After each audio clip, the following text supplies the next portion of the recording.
Subba. The term Subba, widely recognized in Nepal, encompasses several roles and positions within the administrative and societal structure. Primarily, it refers to the head of Limbu village in Pallukirat. Additionally, a Subba may serve as an official at the district level, working in administrative capacities. Following Prithvinarayan Shah's victorious campaign, a Subba could also assume the role of an official, replacing the defeated king. In contemporary context, the term may denote a ward chief or a district administrator. It's noteworthy that the term Subba does not feature prominently in Nepal's ancient and medieval history, suggesting its emergence and evolution within the socio-political framework of more recent times. References indicated that historically the term Subba denoted a civil officer responsible for administrating district under the supervision of a military commander. Assisted by a military officer known as Umra, the Subba's duties included revenue collection within the district, often with the assistance of officials like Fauzdar and Ijardars. Moreover, records suggest that during the reign of King Lohan Sen in eastern Nepal's Vijaypur region, the Kirat province was divided into 5 parts, each placed under the jurisdiction of a Subba. During the Saha period, the role of Subba extended beyond the mountain regions to include administration in the Terai region of Nepal. In the eastern Terai, Subbas were entrusted with administrative responsibilities, overseeing various officials under their jurisdiction. Additionally, Subbas were occasionally tasked with messenger duties during this period. Especially during the Saha era, spanning from Prithvinarayan Saha to the pre-Rana regime, Subbas frequently served as district administrators. They were also deployed in administrative centers across the region. Despite changes in governance during the Rana period, the position of Subba, with its significant responsibilities in district administration, persisted. At the outset of King's reign, Subbas stationed in various districts held specific responsibilities that included revenue collection, overseeing marriage-related affairs, ensuring subordinates did not engage in unjust practice for financial gain, inspecting land, resolving disputes, preventing criminal activities along the Indian border, and fostering positive relations between the two countries. These duties encompassed a wide range of administrative and diplomatic tasks crucial for governance and stability within the kingdom. The Subba held the responsibility of overseeing land measurement conducted by Sardar Munsif and the Munsif of Mofassal across district. If any misconduct or bribery was discovered during this investigation, it fell upon the Subba to give out punishment and collect fines, directing them back into revenue. Moreover, when residents of Madhesh, including Raitis, migrated due to excessive taxation, drought or other causes, it was the Subba's duty to locate and repatriate them, resettling them with his jurisdiction. Additionally, the Subba was tasked with creating favorable conditions for the Madhesi people to return and inhabit their lands, often involving the cultivation of barren Madhesi land within his area, following proper procedures and permissions. One of the primary duties of the Subbas was to meticulously gather revenue from their jurisdiction. This involved ensuring that every last unit of revenue, down to the smallest denomination, was collected and forwarded to the district authorities. Additionally, the Subba had the responsibility of verifying the revenue collection status as reported by Fauzdar and taking action to gather outstanding amounts if any remain uncollected. If the Fauzdar reported instances of non-payment by tenants, the Subba, often with the assistance of station soldiers, was tasked with collecting the dues from such individuals. Various other officials were also empowered to collect specific revenue amounts in designated areas, and the Subba had to coordinate these efforts, ensuring that all revenue, including installment fees, reached the central treasury. In cases where tenants were unable to pay their installment, the Subba was obliged to remit the full amount to the center, even if it necessitated personal contribution from their own resource. Moreover, the Subba oversaw the monthly installment collection process through the Fauzdar, ensuring that all payments were promptly forwarded. Additionally, Jagidars under the Subba's jurisdiction were responsible for maintaining separate records of enrolled lands. If any instances of embezzlement by the Fausjar were discovered, the Subba was mandated to recover the misappropriated funds from them. As per instruction issued from January 1907 to 1908 Bikram Sampat, the Subba was directed to remit 1 year's revenue in first installment, ensuring timely compliance with fiscal obligation. Subba, particularly those deployed in border regions between Nepal and India, were entrusted with the vital task of fostering amicable relation between the two nations and curbing illicit activities. In instances where disputes arose between Nepali and Indian individuals during transactions, the Subba was responsible for mediating and facilitating the drafting of necessary documents from the district court after comprehensively understanding the matter. Moreover, if a Nepali citizen apprehended an Indian without a court decree, it was incumbent upon the Subba to impose penalty on the Nepali offender and release the detained Indian. Similarly, if Nepali citizen lodged complaint in court alleging that Indians had withheld their property, including livestock and vehicles, without justification, the Fausjar was mandated to document the grievance and furnish them to the Indian authorities.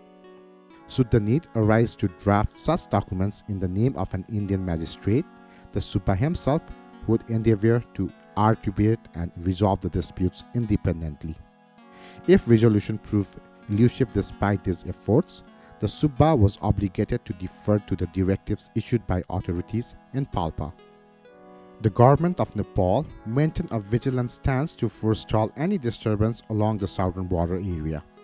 Subba received stringent directives to abstain from action that could potentially precipitate border conflicts. However, if any local residents or Raiti engaged in activities that risked provoking tension between Nepal and India, they were to be apprehended and presented before the Vardar of Palpa for justification. Moreover, in cases involving clandestine negotiation with any Indian state or Indian government, Subba was mandated to instruct subordinate outposts and Laskars or soldier teams to apprehend individuals attempting to cross the Nepal-Indian border without proper documentation, such as passport or with unauthorized letters. The arrested individuals were to be detained, persuaded, and detailed information concerning their capture was to be relayed to the central authorities via the Palpa authority. Furthermore, Subba bore the responsibility of surveilling fugitives, thieves, and robbers fleeing from justice for various crimes.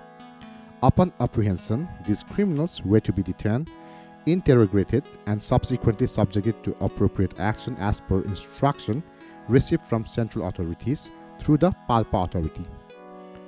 While serving in the Indian border area, Subba occasionally received gifts and tokens of appreciation from Indian officers and employees.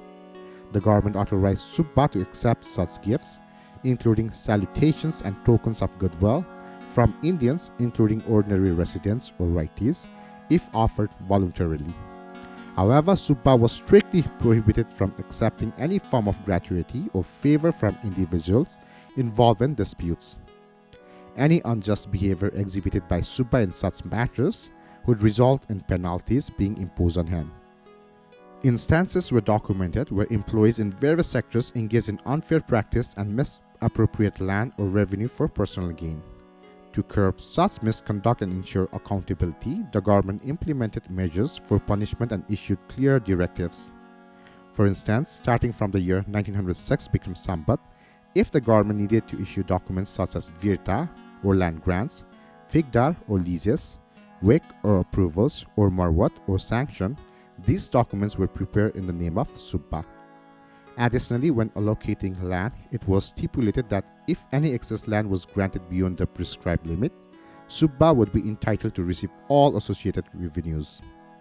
The Subba of the designated area was explicitly instructed to prevent any deceitful practice by subordinates like Chowdhury, Kanuguir, and other, and he himself was admonished against engaging in such activities. Moreover, for minor matters not explicitly delegated to him, the Subba was expected to handle them independently. However, for major issues beyond his jurisdiction, he was required to seek guidance from the central authority through the designated official in Palpa and act accordingly based on the instructions received. In cases of injustice, favoritism, or disputes among subordinates such as Fauzjar and Amali, the Subba was responsible for conveying both the plaintiffs and defendants before the Rohar of Panchabalatmi. There, he would preside over the proceeding, asserting the truth, and mete out punishment or judgment as per established rule. Additionally, the Subba was tasked with reporting individuals involved in serious crimes such as murder, theft, or cattle rustling to the appropriate authorities. In accordance with the regulations, the Subba was entitled to receive 6% of the revenue collected when dispensing justice. Similarly, if there was a complaint regarding any crime committed by Jagidar, Raiti, or any other individual, the Subba was required to file a Pancha Valatmi Rak Tahikat document, apprehend the involved parties, and report the incident to the authorities in Palpa for further action based on their response. The Subba was also vested with the authority to appoint personnel for revenue collection agencies, including subordinate staff. Especially, the Subba was responsible for selecting individuals such as Fauzjar, Chowdhury, Mukadam, Kanugoya, Patwari, etc. as per government appointments. When recommending candidates for these positions, preference was given to those capable of fulfilling their duties, and any other surplus amounts remaining after the salaries should be given or returned to the treasury with the notation: when funds are insufficient, payment to be made from my personal funds, as per the signature of the central authority, through the designated official in Palpa. Furthermore, arrangements were made to ensure that one individual could not hold multiple positions simultaneously, and if such cases were discovered, the Subba was responsible for penalizing the offenders. During the reign of King Ranabatu Saha, the authority and responsibilities of a Subba, perceived as a district administrator, varied depending on their proximity to the central administration. Some Subbas stationed in certain districts were granted comprehensive authority to oversee all administrative tasks with their jurisdiction, while others were assigned specific responsibilities. As of 2002 Bikram Sambat, there were 74 Subbas in the central administration of Nepal, with 6 in Tinsahar Kathmandu, 19 in the east, 12 in the west, and 6 in the West Hill. During the country's democratic movement, on Monday 21st Kartik 2007 Bikram Sambat, King Tribhuvan and his family sought refuge in the Indian Embassy in Kathmandu.